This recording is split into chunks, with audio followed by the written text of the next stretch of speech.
What's up, Taiwan? Good morning. I'm Erika Liu with 10 minutes of news from here in Taiwan and around the world.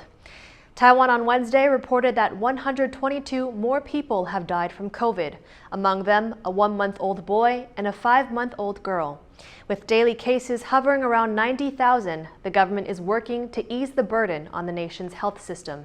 As Erika reports, new rules are allowing some patients to leave hospital earlier. Taiwan health authorities are taking steps to keep the country's medical system from being overwhelmed by the ongoing COVID-19 infection wave. From June 1st, rules for discharging patients from hospital are being eased. Those with serious symptoms can leave if it's been 15 days since they were confirmed as infected and if their CT value is high enough, which would mean their viral load is low. PCR 的一个相关的数字，其实也看得出来，就是在一定的时间跟一定的 CT 值以上，事实上是培养不出来病毒，所以先予解隔，让医疗可以更有效的运用。Testing rules for arriving international passengers have also been relaxed. They only need a saliva swab instead of the previous, more invasive nasal swab. They can also leave the airport before the test results are done. 主要的原因是因为我们这个落地采检的阳性率已经大幅的下降。This comes as Taiwan prepares to open up to more international travelers, with details expected to be announced this month. As Naya Zhou and Eric Gao for TaiwanPlus. An anti-stalking law came into force in Taiwan on Wednesday, 6 months after it was signed into law by the president. Louise Watt explains what it's about. Taiwan's first law designed to stop stalking takes effect on June the 1st. The Stalking and Harassment Prevention Act recognizes stalking as a crime punishable by up to 5 years in prison. 针对特定人反复实施，也违反他的意愿，造成他心生畏惧。 8 activities come under the new law: monitoring and tracking, stalking and tailing, threatening and insulting words and actions, harassing a person by phone or online, unwanted advances, sending pictures or texts of the person, presenting information that may be harmful to their reputation, and misusing their personal data. Women's groups say the new law doesn't go far enough. And the police can issue a warning, a written warning. And then within 2 years, if this guy repeated the behavior, then they can ask the court to issue a restraining order. But then between these 2 years, they cannot do anything about what is happening to this woman, and something very bad could happen at that time. If they breach a court-issued restraining order, stalkers face a maximum 1 year in prison and the equivalent of a $3,500 fine. More if they use a weapon.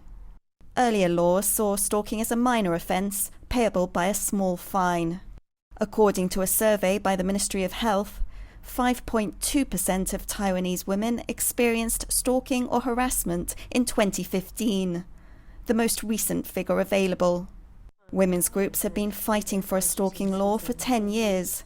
The case of a woman who was murdered by a stalker in April last year helped drive change and get the law passed by Parliament. Elsewhere in East Asia, Japan has had an anti-stalking law for more than 20 years. South Korea enacted its first ever stalking law last year after criticism it was treating the offence too lightly, with less than a $100 fine. Bill Kong and Louise Watt for TaiwanPlus.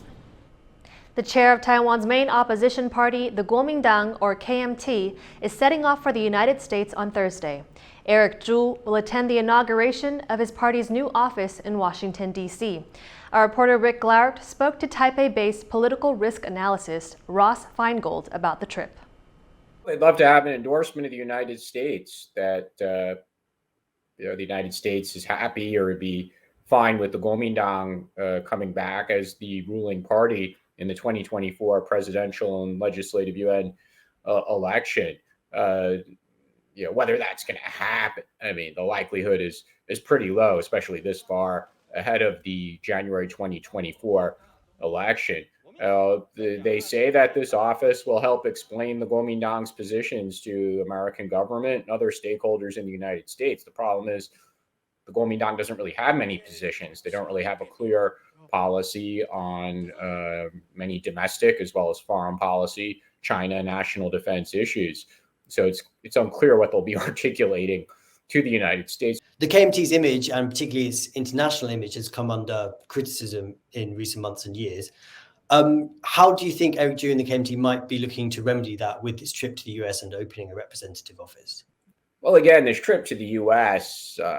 Or the representative office is not some kind of magical solution to the Kuomintang's image problems, whether domestically, where recent polls show their approval is lagging behind Mayor Ko Wen-je's Taiwan People's Party. So they're in third place among Taiwan's major political parties. So they have a domestic image problem. Going to Washington, D.C. for a couple of days or opening an office there is not going to change the international image of the Kuomintang. And if they think that it is, they are sorely mistaken. What will change their international image is getting the support of the Taiwan voters. But so recent events, indicate that the Kuomintang perhaps just doesn't seem to get it. Could you tell us a bit about how important the US is for local political parties and local politics in Taiwan? Well, we have to keep in mind that the number of foreign political parties that set up offices in the United States is actually very, very small. This data is open. It's available on the Department of Justice website because these offices do have to register. And very often when a political party registers an office in the United States, not in all cases, but in many cases, they're coming from a country that is unstable, or they've been thrown out of power either democratically or due to an undemocratic change in government, such as a military coup or popular protest. And they're in Washington and have an office because they're seeking some kind of redress, hopefully with the support of the United States, so that they could come back to power in their home country. So it's actually somewhat of an odd group to want to join by having an office in Washington, D.C. In some ways, it's almost an act of desperation. Taiwan is updating its international driver's license, adding the word Taiwan in addition to the country's official name, the Republic of China. The move is meant to make sure Taiwanese citizens driving abroad won't be confused for Chinese citizens. It follows a similar redesign of Taiwan's passport cover last year. International driver's licenses issued in Taiwan are valid in 95 countries and regions. Officials say the layout of the new version will stay the same, so the updated version will also be valid overseas. Archaeologists have found a network of passageways beneath a more than 3,000-year-old temple site in Peru. The discovery is the latest of at least 35 underground tunnels found to date at Chavin de Huantar, a UNESCO World Heritage Site in the north-central Andes. Inside, the excavating team found ceremonial stone bowls and the carved head of a condor. The team believes the tunnels were likely built between 1200 and 200 BC.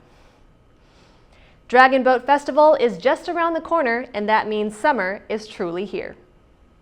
Animals at Taipei Zoo, including a pair of otters, kicked off celebrations early with a meal of specially prepared rice dumplings. Known as zongzi, these balls of rice with fillings wrapped in bamboo leaves are a traditional Dragon Boat Festival snack.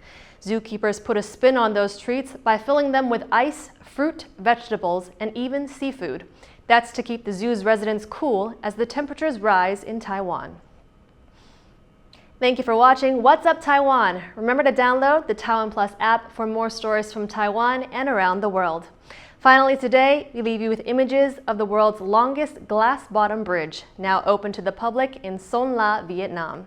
I'm Erika Liu. Take care and see you next time.